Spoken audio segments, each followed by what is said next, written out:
Americana Press here.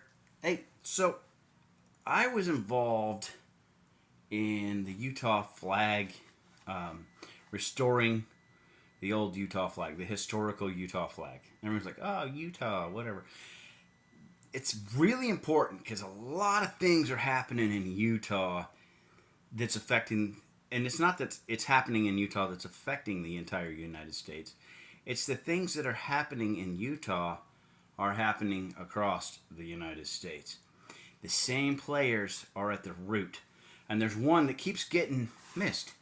And it's NAVA, the North American Vexillological Association. You know, a study of flags. Innocent. All we do is study flags. Yeah, I'm sure you do.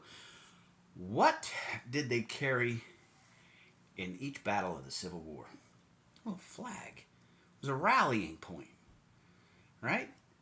It's where you rally to keep the troops moving the right direction, right? And when one flag goes down, the other flag comes up.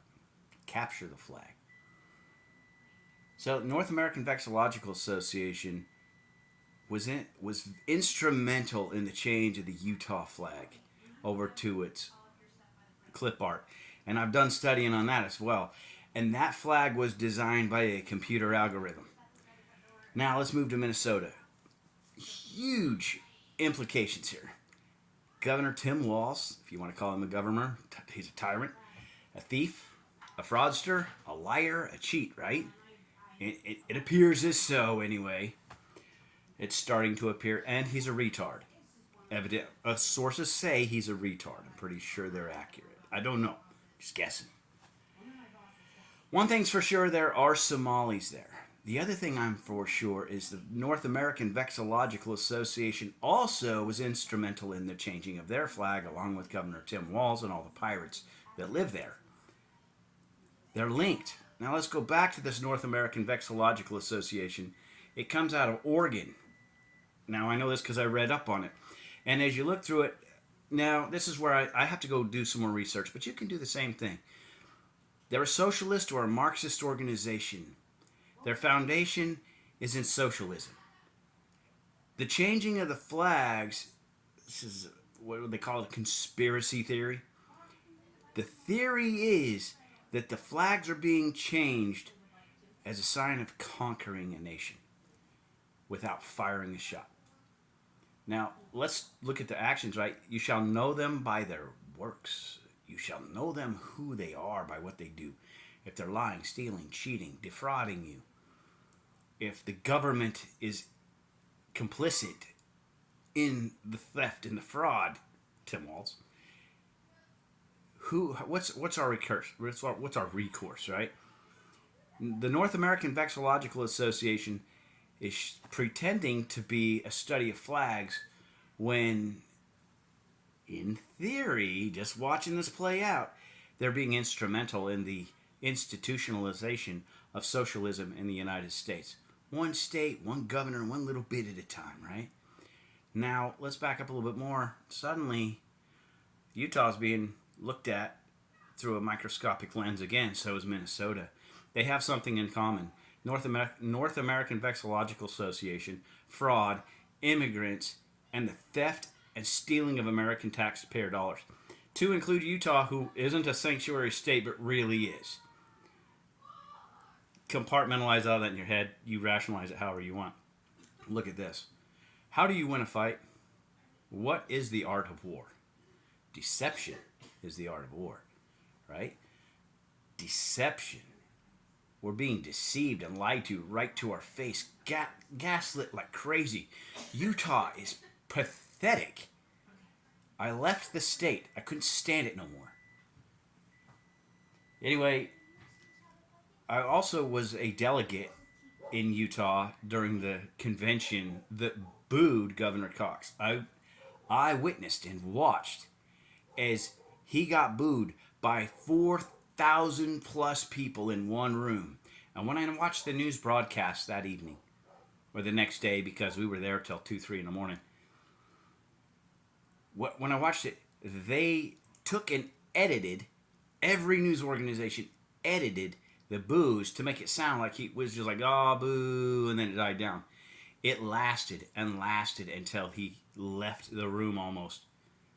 And he laughed it off like, it's not the first time that somebody that's a sitting governor got booed and got hated on and still won the election, right?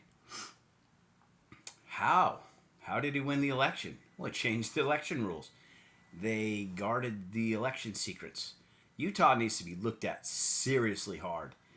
That there is some election fraud bad in Utah, I suspect. Now, the same rules applied with the flag initiative, protecting the historic Utah flag, and the election. And that's the lieutenant governor watching those signatures. She got to pick and choose who got what signatures, right? And then there's 10,000 signatures, according to Phil Lyman's team, that's illegitimate. And I think they found out that it is illegitimate. I did an interview with Phil Lyman, and this is kind of weird that, the governor is now Governor Cox, and I did an interview with him before Governor Cox was ever elected, and we had the conversation. So what does that make him? Well, an illegitimate governor, and Phil Lyman, and I quote, he says, it won't be the first time, or wouldn't be the first time we've had an illegitimate governor, unquote. So, this is an ongoing thing. What do you do when tyrants take office? Right now, Americans have reserved themselves to just losing, doing nothing. What would have happened in 1775, in 1774? What would have happened to these people? It's not good, right? But you can go like Minnesota. There was an election, I don't know if the lady was a judge or not. I just come across this. I haven't dug into it. But after she voted against something, they murdered her. And didn't find the killer. Couldn't find that out. Right? Can't find obvious fraud out in the open. I suspect there's active government involvement in this fraud, this murder, this. Where is it at? Because you can't go to the Attorney General, and you can't go to the governor, you can't go to your senators and congressmen, you can't go to the judges, because they're all in on it. They're all in on it. Utah, all in on it. The other thing North American vex a lot, if you've lasted 7 minutes, we're 7 minutes, 30 seconds into this, the North American Vexillological Association has had their hand in the changing of many, many, many state flags, and they are still in the process. Okay? It's a socialist organization implementing, one step at a time, socialism in the United States. And now there's this huge push to get everybody to go along with a socialist ideal. That would trash the U.S. Constitution. Your Bill of Rights would be gone under socialism, because socialism and the Bill of Rights can't coexist. Like Islam and the Constitution can't coexist. They're in direct conflict with each other. No matter what the liars tell you. If my belief is to lie to you to get you to believe me so I can take power and control, and that's my religion, you lose all your rights and everything because you believed me instead of doing your own homework. You deserve what you're about to get, the subjugation, the slavery that's going to be implemented. And it's going to be shoved down your throat, and guess what? You'll have voted for it, right, Utah? You got your new flag. Minnesota, you got your new flag. It's just one step. It's just one step. And they're erasing history. They're erasing it. That's what socialists do. That's what Marxists do. So, I dare you, Utah, dig into your fraudulent, your governor. I was on X, and one person who says, I can't believe Cox become governor. I can't remember exact conversation, but basically, how'd this happen? I didn't vote for this. And I'm like, yes, you did. You did too. You voted for it by not voting against it. You supported it. It had glitz and glamour and pretty glitter all over it, and you were like, ooh, new. And guess what? That's what fish do with a lure. Are you the equivalent of a goldfish? Are you that stupid? And I dare say, yep. Some of you, most of you are. And here's my Boise, Idaho. I'm watching this video of this lady on a scooter drive out in traffic and gets hit by a car, right? I don't know where that was at, but take that video and go, Boise, Idaho. The geese will walk up to the sidewalk downtown. They don't fly away, they don't leave, they stay there. It's nice most of the year. And even if it gets cold, it doesn't get that cold until the geese survive and thrive there. So bad, in fact, that there's poop all over the lawn. You can't go have a picnic at the park because the geese will run you off. But the geese are smarter than the people. The geese are smarter than the Broncos that go to those colleges. I watched one of the students riding one of those e-scooters after observing geese. The geese will stop at the sidewalk. At a red light, cars going back and forth, back and forth. The geese will patiently wait with their little goslings right behind them. As soon as traffic stops, that light turns green. The geese look both ways and then walk across the crosswalk. They use the crosswalk to get to the other side safely. I've observed this. And then I watched an e-scooter with somebody with the idea that they have all the rights in the world. I'm an e-scooter. I don't have to follow traffic laws. Right out into traffic and gets freaking nailed. Blam! I shouldn't laugh. You deserve what stupid is as stupid does, okay? Who's smarter, the people or the geese? I say the geese. When implementing socialism, who's smarter, the socialists or those people going, oh, they don't mean us any harm. Oh, they're the good guys. Oh, socialism's good. Oh, you're that kid on the scooter. And one thing's for true. Laws of physics don't care who you are. They don't care what you are. They still apply. And if you ride your scooter out in front of a car, you're going to get hit by that car. It's going to hurt. You're going to bleed, probably die. That's reality, right? No politician can change that because it's above those politicians. We are in a world of stupid gullibility. And my last point here is, are we Americans or not?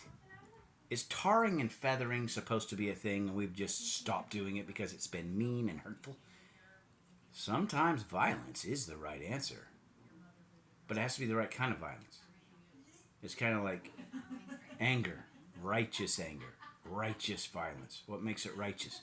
You are standing in the way of evil. You do not give any ground. And when they become violent with you, you return the favor. Now, to win a fight, you have to escalate the violence. And so the new rule is you're not allowed to be violent. That's not good.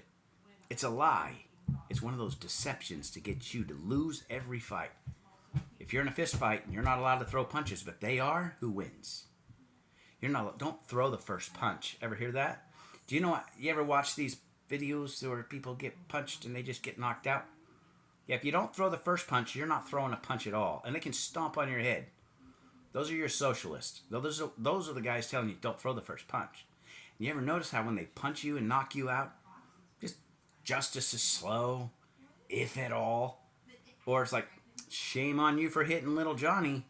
Now, don't you ever do it again. I know you've only been in jail for 24 hours, but we're going to let you out because we trust you. Yeah, we trust you to go out and punch another person. 35, 50, 77 criminal convictions and still out free running around abusing people. These are your socialists. Now, this one I come across, there's one in prison, in jail right now, prisoner jail, I'd have to look again. Locked up, regardless. Sending out texts, sending out emails, talking about being violent and murdering people who aren't socialists, that aren't on board with your cause. From prison. How pathetic. What I want to see happen. This is a litmus test as such. What I'd like to see happen, Governor Walz needs to go to prison. Let's see if that happens. All these Somali pirates that are infesting Minnesota, they need deported and imprisoned. Ilhan Omar needs taken out and put in prison. We are at a point when revolution means quick change. So don't be like, you're committing violence. You're being violent. No. Now, the way this works, though, is if they go to put you in jail and you fight them, they're allowed to escalate the violence to use the level of force necessary to Sound familiar, cops? You are allowed to use the force necessary to stop the threat. You're not allowed to use more force, but if you use less force, guess who wins? They do, not you. You can't affect an arrest. You can't affect enforcement of a law if you use less force than the other person is using. Or equal force where you both lose and you both walk away with a severe limp and real justice never happens. Escalated force above, the force necessary to effect the arrest. The force necessary to enforce your laws. When the cops won't enforce the laws, whose job is it? Because if you don't enforce the laws, you don't have freedom anymore. Your laws are null and void. Nullification is what that is. Our enemies, socialists, they all know this. The Marxists, they all know this. The Somali pirates, they all know this. They're being coached along, taught, funded, and the irony of this is, in the art of war, it says, now if I don't get this 100% verbatim, sorry, but you'll get the point. You shouldn't load your wagons more than twice, and you resupply off the enemy. Our enemy's here. They're claiming to be our enemy. They're claiming to be taken over, and we're letting them do it, right? Our tax dollars are funding our own demise, and we are allowing it because we've bought into this idea you should never be violent. That is a lie. You should go and stand in their face, and when they become violent, use the force necessary to stop them. You don't need the cops. And in a lot of cases, like in Portland, Oregon, the cops are part of it. They're ran by the same people overthrowing your government. They're not overthrowing it, they're infiltrating it. They're taking over, and then they change it into something it was never intended to be. And we're sitting back going, you can't do that. You can't do that. You can say you can't do that all day long while they do that. And once again, laws of physics, the real law, the laws of nature. They can do that, and they are doing that, and you're standing there going, they can't do that. Like someone is going to man up and take your spot and stop them. It takes action. It takes physical action to stop these criminals. Nick Shirley, hats off to you. He physically got out there and exposed them. He physically had the cops called on him like I've had. That's what it takes. And if you get falsely imprisoned, you're in the courtroom and you have to battle that courtroom unless the judge is corrupt. And once you go in there, you're already guilty before you even have a trial. And if the judge votes wrong, they murder her. Right, Minnesota? So anyway, this is Americana Press.